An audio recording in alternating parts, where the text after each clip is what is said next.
Salam, hər vaxtınız xeyir. Bu videoda faiz məsələlərinə baxacağıq. Birinci sualdan başlayaq. Deyirik ki, bir məhsul 64 manata satıldığı zaman 20% zərər etmişdir. Deməli 20% zərər isə həmişə 100 üzərindən müqayisə edirik faiz məsələlərini. 80% deməli 64 manatdır. 72 manat satılarsa vəziyyət necə olar? X faiz bərabərdir 72 manata. Belə olduğu halda faiz məsələləri düz mütənasib olduğu üçün biz çarpaz mütənasib qaydasından istifadə edəcəyik. Deməli, 64 vurulsun x bərabərdir 80 vurulsun 72. Belə olduğu zaman isə x bərabərdir 80 vurulsun 72 bölünsün 64. 64 ilə 80 8 ixtisar olunur. Burada qalır 10, burada isə 8. Daha sonra isə 8 ilə 72 də 8 ixtisar olunur. Yuxarıda qalır 9. 10 vur 9, deməli 90% imiş. 90% 72 manatdır. 90% isə ilk faiz göstərici 100 idi. 100 üzərindən müqayisə etsək 10% azalmadır. Yəni 10% zərər. Cavabımız olacaq A variantı. Daha sonra ikinci suala baxırıq ki, 15% gəlirlə. Baxın, gəlir zərər dediyi halda biz ya 100-ün üzərinə gəlir, ya da 100-dən çıxırıq. 15% gəlir o deməkdir ki, yəni 115%. Satılması nəzərdə tutulan əmtəyə 15 manat endirim. 15 manat endirim deyərsə, təbii ki, biz çıxmadan istifadə edirik, qiymət azalır. Bərabərdir 15% zərər. 15% zərər bunu çıxmırsınız. 100 üzərinə müqayisə edirsiniz. 100-ün 15% zərəri 85% olacaq. Faizləri bir tərəfə yığsaq, 115-dən 85% çıxırıq, edir 15 manat. Daha sonra isə 30% bərabərdir 15 manat. Bu formada tapdıq. Əgər alış qiyməti, pərakəndə qiyməti, ilk qiyməti deyərsə, onda biz artıq 100%-ni tapmış olacağıq ki, 100% də x-ə bərabərdir. Yenə də çarpaz vurma qaydasından istifadə edirik. X bərabərdir 15 vurulsun 100 bölünsün 30. Sıfırlar gedəcək. 150 bölü 3 bərabərdir 50. Deməli 100% olacaq. Yəni alış qiyməti, ilk qiyməti 50 manat olacaq. B variantı. Növbəti 3-cü sual. Malın qiyməti əvvəlcə 20%, sonra isə 10% endirildi. Ümumiyyətlə, mala endirim və yaxud da ki, malın qiymətini 2 dəfə, 3 dəfə faiz artırılırsa, siz birincini ya 100-ün üzərinə gəlirsiniz, ya da 100-dən çıxırsınız. Məsələn, qiyməti əvvəlcə 20% endirildi. Cümlənin sonuna baxırıq ki, 2 qat endirilmə var. 20% endiribsə, birinci 100-dən 20 çıxırsınız. Deməli, etdi 80%. Sonra deyir ki, 10% də endirilib. Bu 80-dan 10 çıxmırsınız. 80-dan 80-ın 10%-ni çıxırsınız. Belə olduğu halda, deməli, 80 çıxılsın 8 bərabərdir 72-yə. İlk dəfə 100% idir, indi də oldu 72. 100-dən 72 isə neçə faiz endirim olur? 28%. Cavabımız olacaq C variantı. Növbəti 4-cü sual. Baxırıq ki, burada deyir 150, 250 və 100 nəfərlik 3 qrupda riyaziyyatdan yüksək qiymət alanlar uyğun olaraq deyirsə, deməli 150-nin 70%-ni tapırıq. 150-nin 70%. Arzılığa uyğun gəlmək deməkdir uyğun olaraq sözü. Sıfırlar gedir, qalır burada deməli 15-i 7-yə vurduğumuz halda 105. 250-nin 80%-i deməli 250-nin 80%-i isə eləyəcək 200. 100-ün də 75% elə birbaşa 75 olaraq yazaq. 75% elə 75 olur.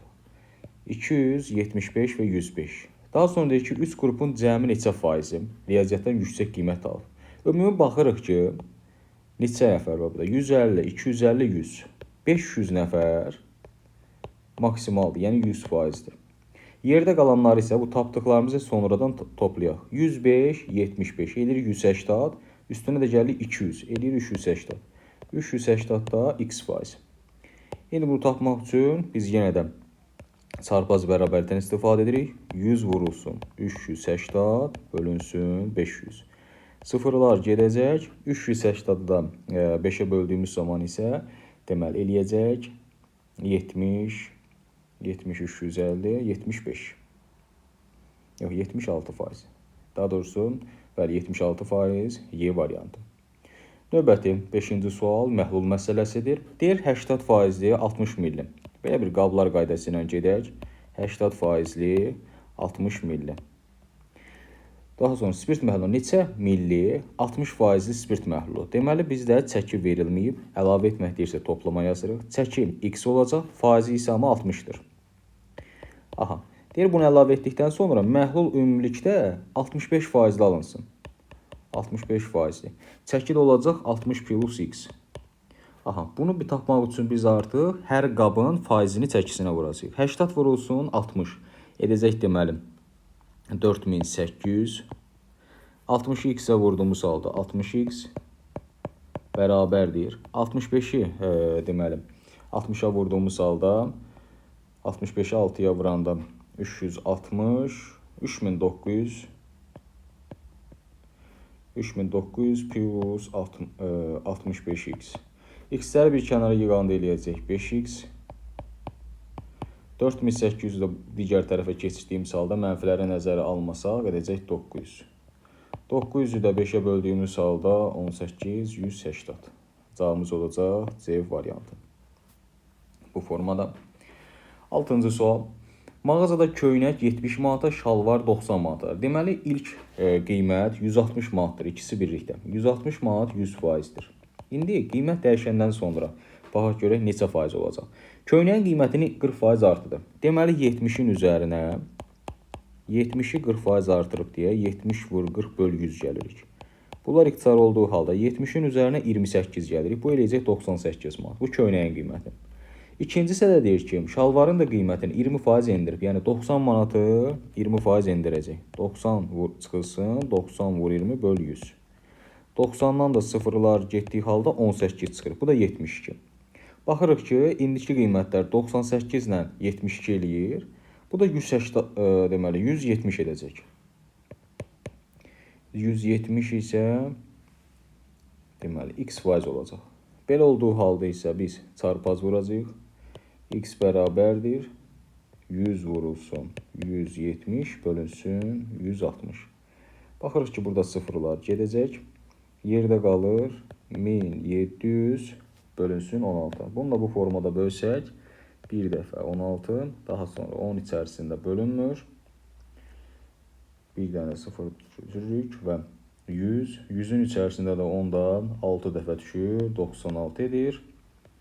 40 qalacaq, 106 nöqtə. 40'da 16 2 dəfə 32, daha sonra 80'da 5 dəfə düşəcək. 106.25. Deməli x-i tapdıq 106.25. Amma bir şey fikir veririk ki, bizdən hansı formada olduğunu soruşmur, necə dəyişdiyini soruşur. Əvvəl 100 idi, indi də oldu 106.25. Deməli 6,125 artar. Çünki 100'ün üzərindədir. Cavab olacaq B variantı.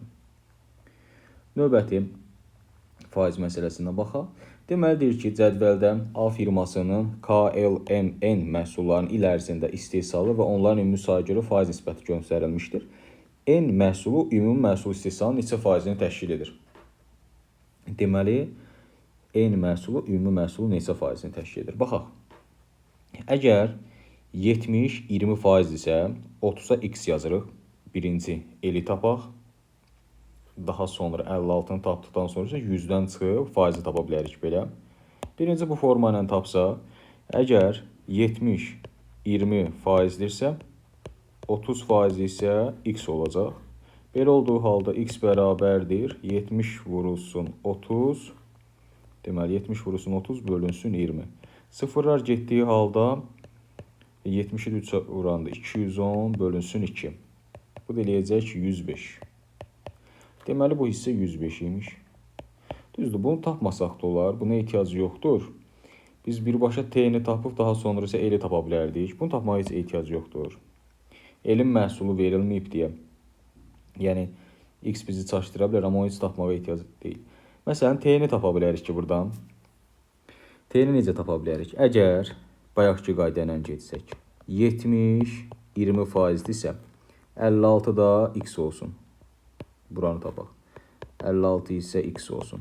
X də bərabərdir 56 vurulsun 20 bölünsün 70. 0 gedəcək. 56 da 7'ye 8 dəfə. 8'i 2'yə vurduğu halda edəcək 16. Deməli bu da 16% imiş. İndi baxırıq ki, yəni n-i birbaşa faizini tapacağıq. Yəni y-i tapmağa ehtiyac yoxdur. Bu maksimal faiz 100 olmalıdır. Burada nələr istifadə olunub? 20, 30, 16. Bunun cəmi eləyəcək 66. Əgər 66% istifadə olunubsa, 100-dən də 66 çıxırıq, edəcək 34%. Deməli, n ümuminin 34%-ni təşkil edir. Cavabımız olacaq A variantı. Bu formada. Yəni burada eli tapmağa ehtiyac yoxdur. Heç n-in də məhsulunu tapmağa ehtiyac yoxdur. Çünki faiz üzərindən tapmaq kifayətdir. Növbəti 8-ci sual. Deyir, satıcı əlindəki bardaqların birini 15 manatdan satarsa 200 manat zərər. Baxın, bir məhsul olsun x, 15 manatdan satırsa 15 vurulsun x. Zərəri biz plus kimi hesablayacağıq ki, bərabərlik qurmaq üçün. Digər tərəfdə isə 20 manatdan satarsa 200 manat gəlir əldə edir. Gəliri isə əksinə minus kimi yazırıq. X-ləri bir yerə yığsaq 5x, ədədləri də yığsaq edəcək 400. X də bərabərdir 80. Cavabımız C variantı. Yəni həmişə zərəri plus kimi, gəliri isə minus kimi yazsaq, artıq sağ və sol tərəflər bir-birinə bərabər olacaq, tənlik halında həll etmək mümkün olur. Növbəti 9-cu sual. Deyir 10% zərər. 10% zərər deyirsə biz 10 yazmırıq təbii ki, 90% yazırıq. 90% 81 manatdır. 25% gəlirlə satılsaydı.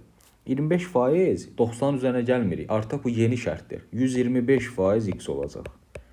125% x. X də bərabərdir 81 vurulsun 125 bölünsün 90. Deməli, burada baxırıq ki, 90 getsə, 9-u ixtisar eləsə, yuxarıda 9, aşağıda qalacaq 10. Sıfırla da bir virgül çəksək, yerdə qalır 9 vurulsun 12.5. 9-u da 12.5-ə vurduğumuz halda 90, 18, 108, 108-in üzərinə də 4.5 eləyəcək 112.5. Cavabımız D variantı. Və sonuncu, 10-cu suala baxaq. Bu da 2 qat faizdir. Deyir, satıcı dükandakı malın 10%-ni birinci gün. Təbii ki, məlumdur ki, 100%-dən 10%-ə çıxırıq. Birincidə həmişə 100-ün üzərinə ya gəlirik, ya da çıxacaq. Bu edəcək 90%. 90% məhsul qaldı. Sonra deyir ki, qalan malın 10%-i də ikinci gün satılmışdır.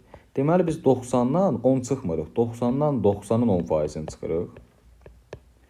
Arda faizlərdə birincidə çıxırıq və yaxud da toplayırıq. İkincidə isə faiz tapma ilə gedəcəyik. Bu da eləyəcək 81. Ümumi qaldı 81%. Bizə desəydi ki, neçə faizi satılıb, 19% götürəcəkdik. Yox, neçə faizi satılmayıb deyirsə, biz artıq 81-in özünü götürəcəyik. Cavabımız olacaq D variantı. Bu videoda da fərqli 10 dənə faiz məsələsi izah olundu. Sağ olun, növbəti videolarda görüşənədək.